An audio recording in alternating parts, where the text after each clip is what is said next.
In order to remove the overhead map lights, you first need to use your star bit screwdriver and remove the single screw in the middle. Then firmly pull the light fixture straight down to pop it out of its clips. Don't pull it too far though. There's an electrical connection back there that you'll need to unplug. Once you've unplugged that, you can then take and toss it off to the side wherever you're storing your stuff at.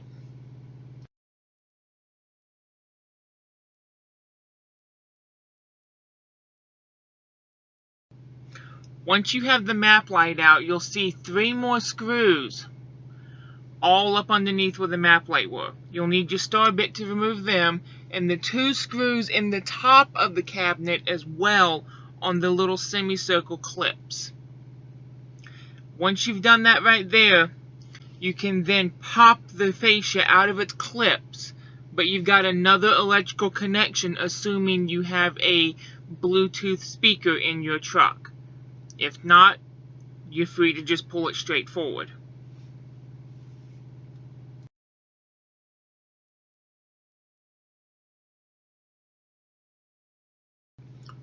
Once you've got the fascia down, if you have the Bluetooth speaker, you'll need to go ahead and disconnect that as well. Then you can take and put the fascia with the map lights.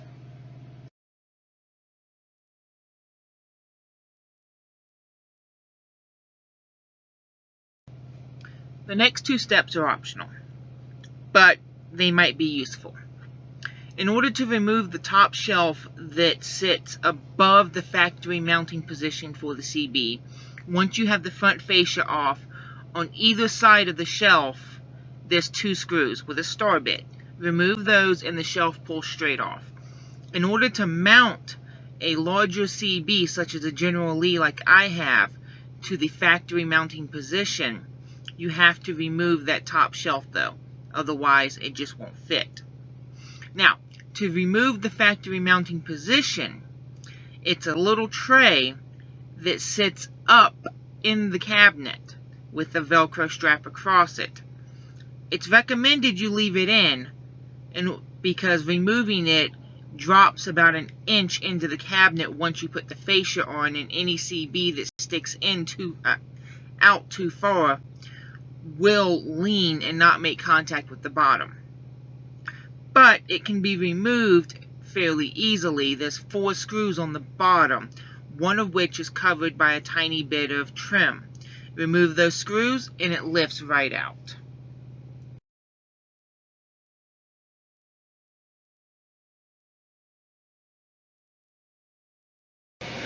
Okay, now that we're ready to insert the coax, you'll need to insert it at a slight angle from the bottom. You'll see a little hole there, and if you reach your finger through and then you reach your finger through the hole in the back of the cubby, they should be able to touch. That's how you'll know you got the right spot. So just route your cable through and pull about 1 foot more than you think you're going to need. Your CB tech will thank you for that later. Alright, while you're at it, go ahead and use a zip tie, twist tie, or something to secure it in the cabinet so that you don't accidentally pull it through later.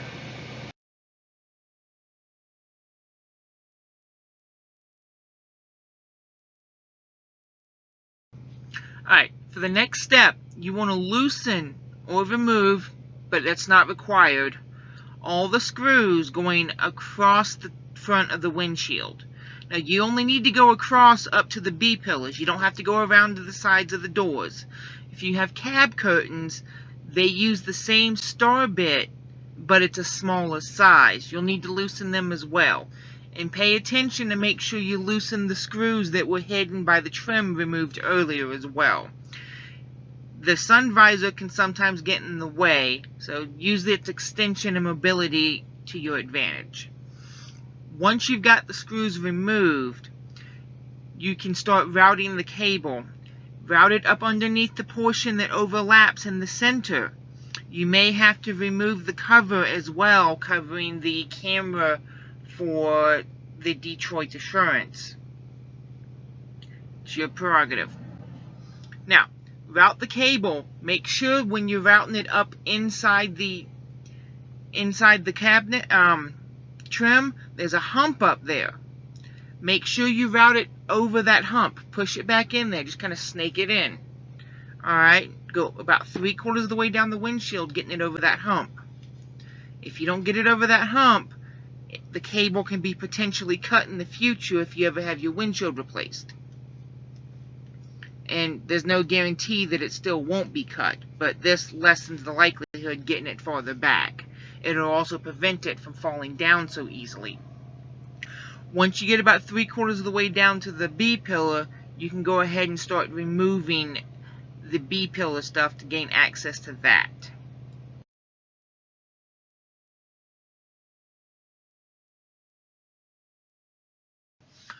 Once you've gotten the cable most of the way over to the B-pillar, you'll want to grab the B-pillar from the front and the top and firmly pull it to pop it off. It's not going to come all the way off, it's not going to fall down, but you'll need to break it loose and kind of wiggle it down some. You're going to need a lot of working room here. So then you'll run the coax the rest of the way down behind the trim. Make sure you get it around that little lip. Once you do, you'll see a drain in the corner. Route your coax behind that drain and then bring it down in front of the clips that clip the B-pillar back. Alright? Now, once you get down there a little bit, the little piece of trim that covered the grab handle, you're going to want to remove that if you haven't already. It just pops right out. It's real easy. And once you've done that, route your coax through that hole. If you can route it behind the handle, it'll make for a cleaner install. But if not, route it in front of the handle, whichever side you can get it to fit on and have everything buttoned back up the way it's supposed to be. From here, you can start to tighten down your screws and put your B-pillar trim back once you got it all back in, all the cable pulled through to this point. Alright, now in the B-pillar might take some finesse, a little twisting and wrangling. You're gonna have to like pull that cable through on one side of the handle and work it around to the other. It's tricky, requires a little bit of time. Just be careful, go slow, don't damage anything. But once you've got all your cable pulled through, you can put your B-pillar back on and tighten all the screws on the top back up.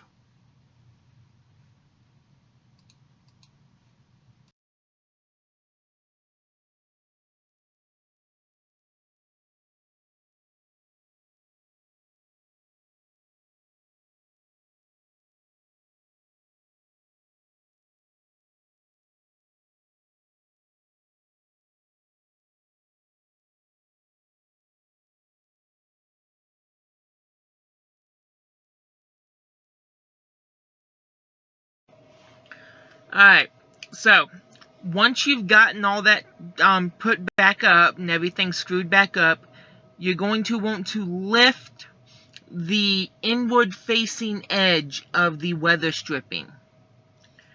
Don't need to pull it out. It doesn't require much force. It doesn't really require any force. You just want to lift it and tuck your coax behind it. Alright, just a little bit at a time, snake it down. It's not going to go in the way.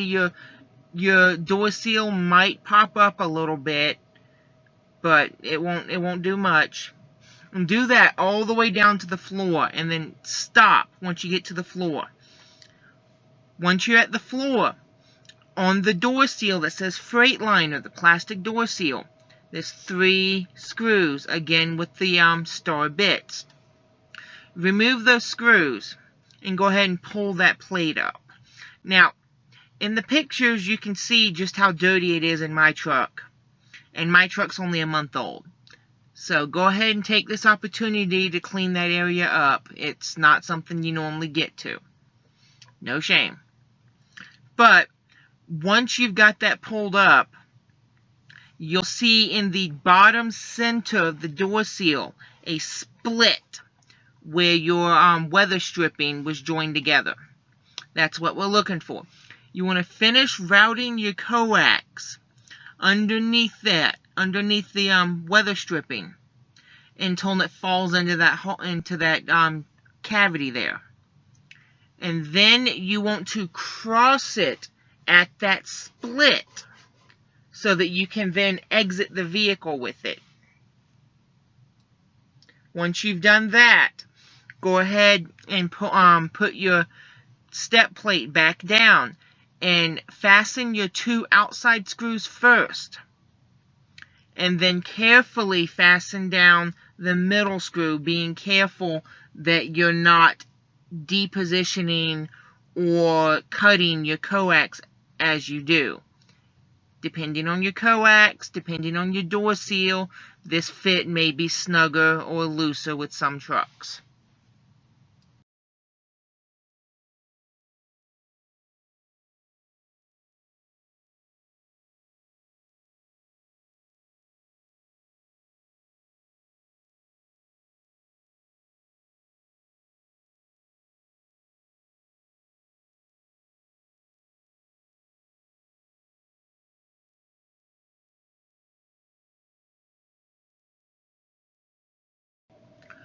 Once you have crossed the door threshold and gone outside, in order to finish this up, there's one of 2 ways. There's a simple way and a clean way.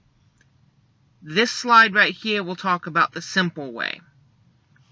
So, what you'll need to do is lift your rubber door seal from the bottom. Okay? Don't pull it off, just lift it. So it, like, roll it away. Get your fingers under there and roll it away.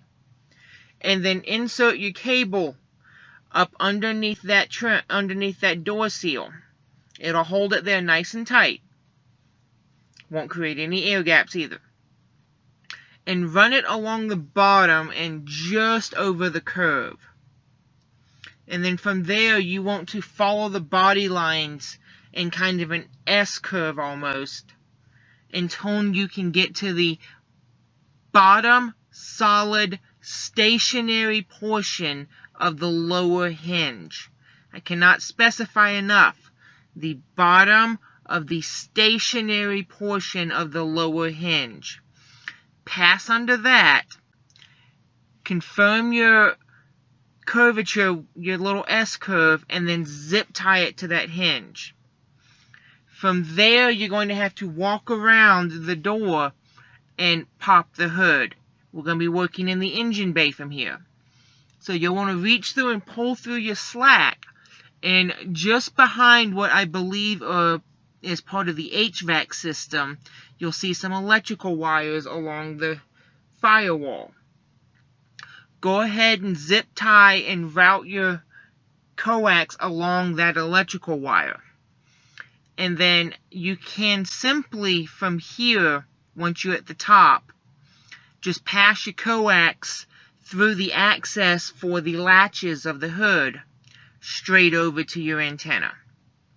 Or for a cleaner install, which is my preference, you can look at the next slide, which will pick up from zip tying inside the engine bay.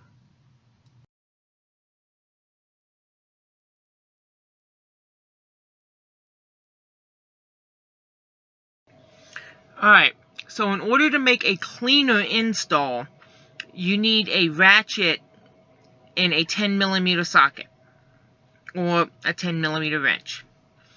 You'll want to remove the top bolt from the engine bay, and the top 3 bolts from the door jamb of the thin piece of bodywork that has the Cascadia badge on it between the door and the hood. Once you've removed those bolts, don't get them mixed up, okay? The top 2 bolts are different, and so you'll need the same bolt that came from the outside to go back outside. And you'll need the top bolt on the inside to go back in the top on the inside. So don't get them mixed up. So once you've done that right there, you can gently pull the top portion of that bodywork away You don't need much room, just a little.